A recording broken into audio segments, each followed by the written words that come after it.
Really important video. I can't stress it enough. It can be the difference between getting recruited and not getting recruited. Contact the coaches at the right time.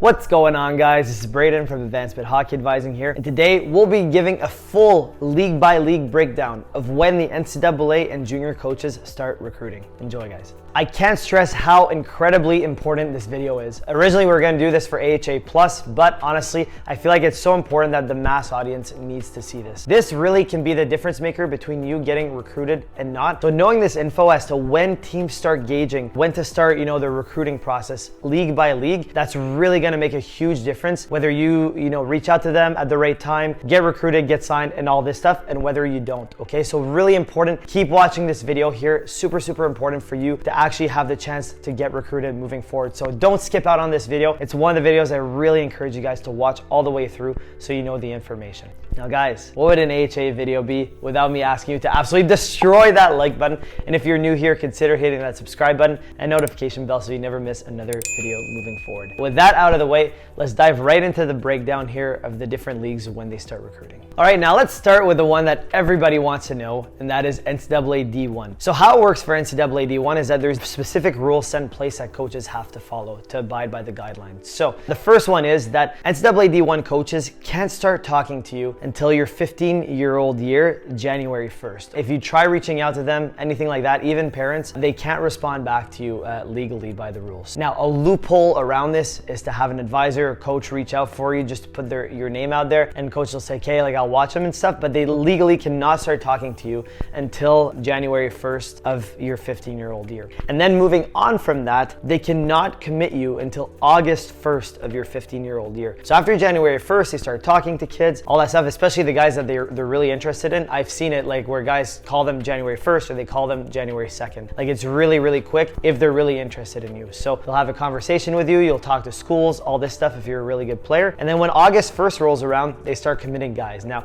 who do they commit? They commit the really elite players right away that they want to prevent almost from going major junior. A guy that's like really good, that's kind of teetering back and forth. D1 schools will actually try to commit these guys to, entice them to come to NCAA D1 and not go major junior. So there's those players. And then there's the really good players that usually don't commit right away. But the guys that, a year or two down the road, they're playing for a prep team, they're really lighting it up, or they're playing AAA, they're really doing well. Then you'll see NCAA D1 coaches commit these guys and then help them place them in like the USHL or a good NAHL team afterwards. So they develop there, but they're committed, and then they help get placed in a good junior league to keep developing. So you see those guys, and then maybe like 10 to 15% of the guys are late commits. So guys who are 19, 20 years old, playing in a good junior league somewhere, they're starting to do well, they're more late bloomers. NCAA D1 coaches, especially like the mid to lower end programs, then they're gonna start committing those guys a little bit later. So that's typically how the recruiting process works for these guys. All right, so now let's move on to the NCAA D3 coaches. Similar to the NCAA D1 coaches with their late commits, D3 is basically the same thing. So 19 to 20 years old, that's usually the money for the D3 coaches. So typically you see a lot of commits, late September to like early to mid-November. That's when you see the bulk of the first commits, especially the higher end guys they go for. So they try and go for some tier 2 guys a lot at this point, or some,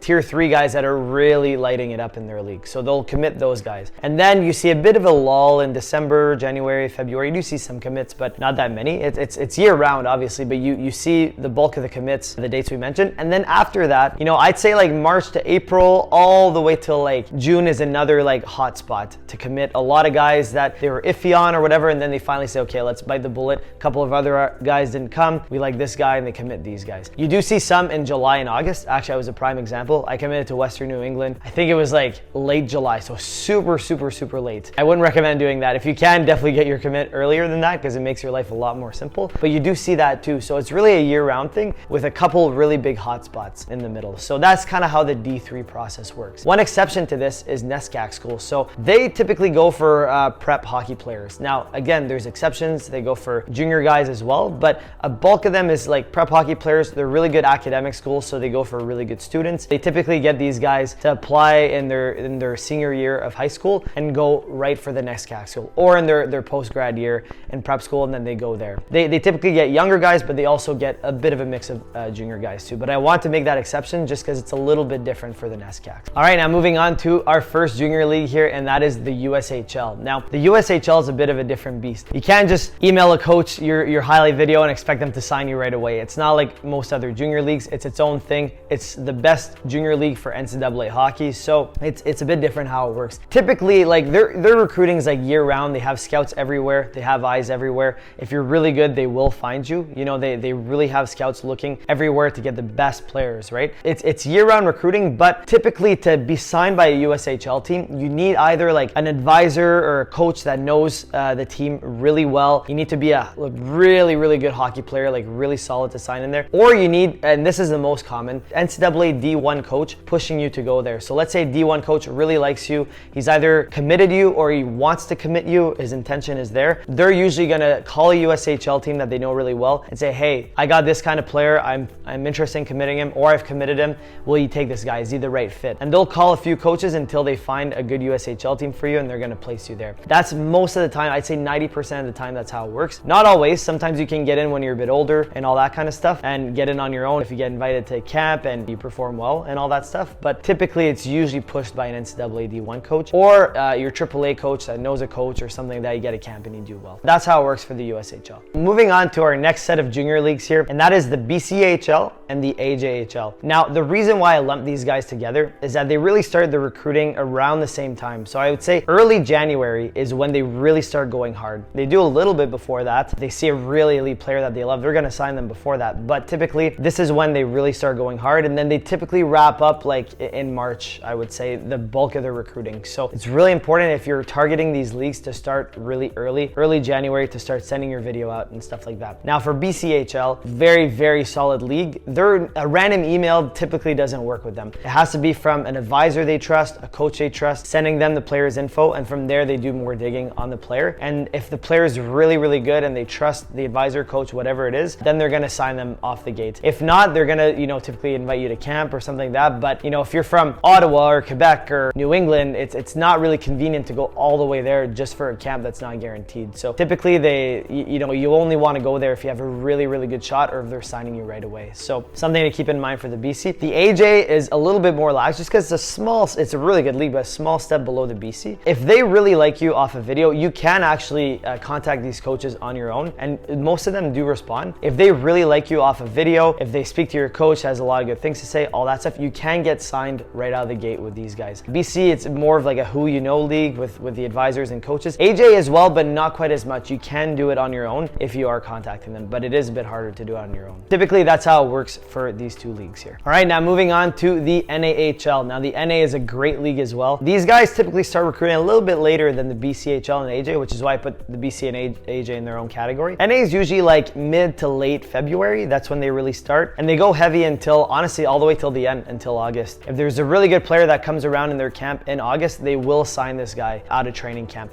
But that being said, they do sign most of their guys in the earlier periods, okay? With the NA, it's really important that they want you to go to their camps. It's just the way the league is structured. To get signed right off a video without them seeing you in person is next to impossible. I've sent them some really good hockey players, and these coaches trust me, and even then they bother me to send them to practices, to camps, and all this stuff, and I have to have a back and forth basically with them to say no, like it's either on video or he's gonna sign somewhere else. So it's very difficult with these guys. Like they really do want you to go to camps. If you're an elite hockey player, you may be the exception that can get signed off a video, but typically you have to go to camp. So that's the one downside for these guys, whereas other leagues that are very good, if not equivalent, will sign you off a video. So it's a bit of a downside, but the league is a very good league. If you do have a coach that's really interested, they want you to come to camp, genuine interest, not a money grab, worth considering, because it is, if you do make the team and you have a good spot on the team, you're gonna end up to go play for a really good college team after. So that's how it works for the NAHL. in terms of recruiting. All right, now let's move on to the SJHL and the MJHL, so in Saskatchewan and Manitoba. These guys, I would say they start recruiting a little bit later relatively to the other ones. I'd say like they will start in like, you know, December or January, all that, but not heavy. They really start their heavy recruiting in like March and then wrap it up in like July, even August. They really go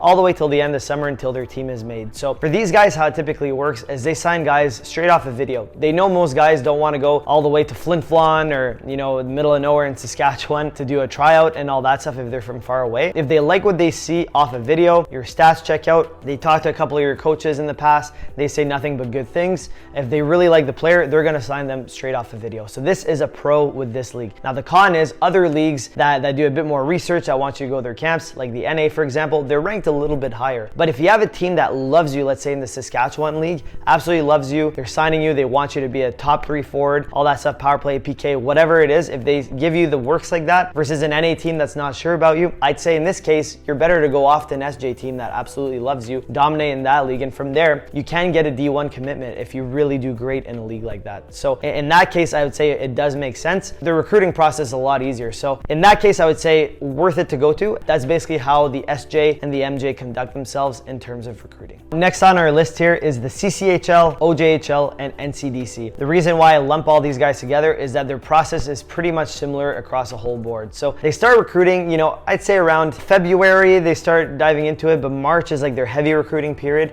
And typically these guys wrap up around May for the main guys of the roster. And then they have camps later on to really trickle down the last holes that they're going to fill in their roster. But that's typically how they go about it. These guys, typically they want you to go to their camp or a practice or something before they sign you, but I've seen coaches sign guys straight off a video or after seeing them once play in a game or something like that. If they really love the player, they're gonna sign them without you having to go to all these camps and stuff. So if a team's stringing you along, making you go to 3 camps, that's usually not a good sign with these leagues, okay? If you're a really good player, they can sign you off a video, but most of the time, they're gonna wanna see you at least practice with them, which is a pro tip that I always mention to players. If you can practice instead of go to camp, it's always better. One big thing there with these leagues, if you can practice, great. If not, if you have a coach that really like is interested but they do want to see you in camp, it is worth considering going to. And you can even ask them for a discount or a free camp to see like if they really like you or not. That's how these leagues conduct themselves altogether in terms of recruiting. All right, now the last bunch of leagues, I'm going to lump them all together. You got the NOJHL, the SJHL, the EHL, the USPHL Premier, etc. Right? There's other leagues that I didn't mention, but all of these, I don't want to say lower end leagues, but you know the leagues that are more of a lower tier. I would say these guys, like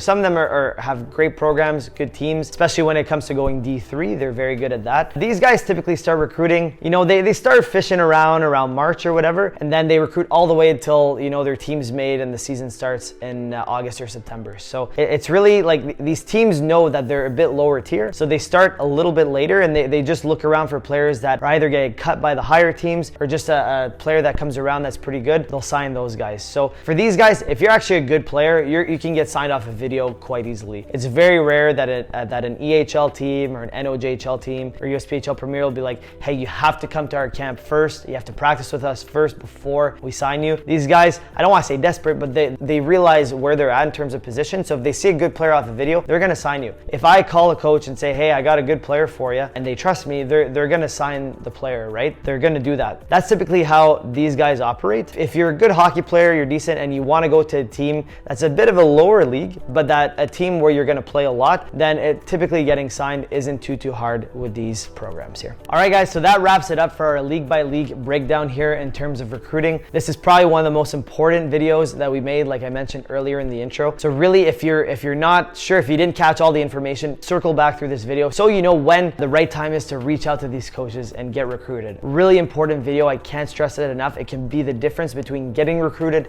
and not getting recruited. So use all these gold nuggets of wisdom here and contact the coaches at the right time. If you did like this video, and if you haven't already, consider absolutely destroying that like button. It goes a long way for the YouTube algorithm and for more people to see this kind of video. Also too, if you're new here and if you like this kind of content, consider hitting that subscribe button and notification bell. It's free and you're never gonna miss another video moving forward. If you had any questions whatsoever throughout the video, feel free to drop a comment down below or send us a private email at info@ahadvising.com and we'll get back to you as soon as possible. All right, guys, thank you so much for watching. We'll catch you on that next one.